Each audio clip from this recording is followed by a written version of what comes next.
had trouble trying to understand what I was trying to say, right? Well, what if you looked at it all the time? What if you lived without sound? Now you know how Ludwig van Beethoven felt.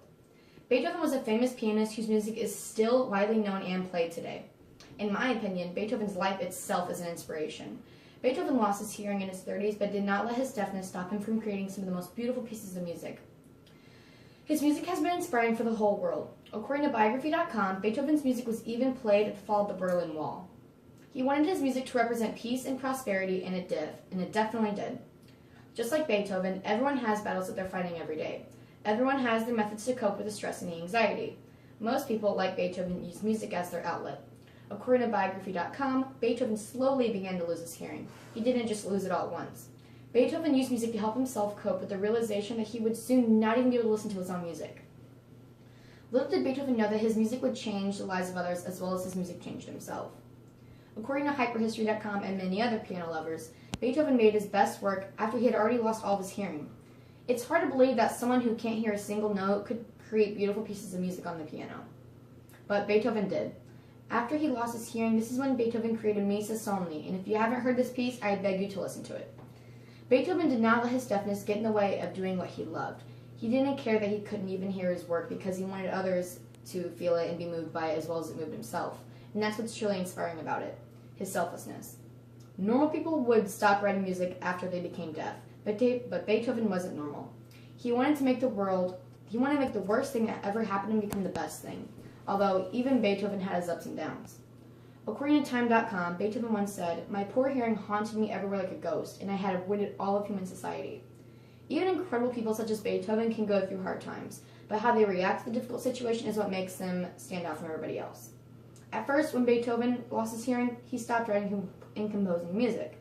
But after meditating for a while, he soon remembered what music meant to him, and then soon began to write music again. Beethoven used different tools and tricks to help him try and listen to his own music. According to Articus.com, he felt the top of the piano to feel the vibrations of the notes. He couldn't really feel the higher pitched notes, so that's why most of his work after he lost his hearing is low pitched. He also used ear horns and other techniques in the beginning of his hearing loss.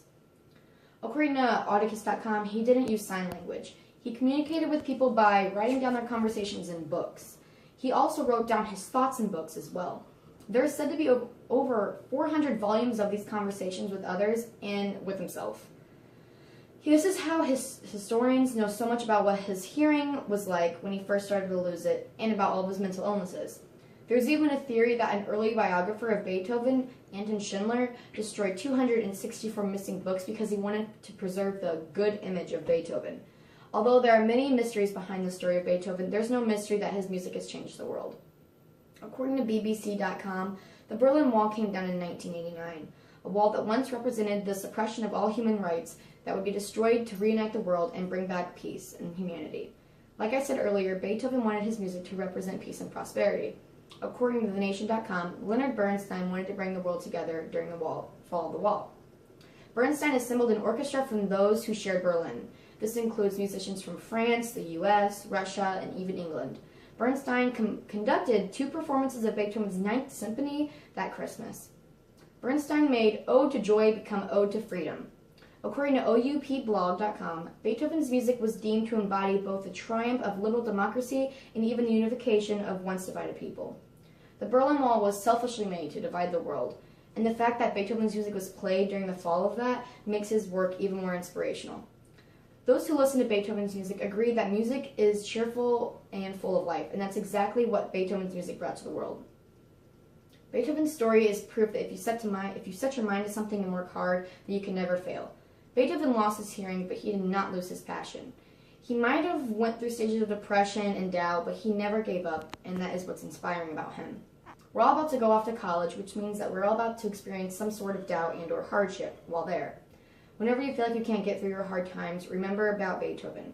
Go after your passion in life and don't let it slip away. It might seem impossible at times, but that's just life testing to see if you're normal. And don't be normal, be inspiring. As Beethoven once said, "I will take fate by the throat. I will never bend completely to its will." Thank you.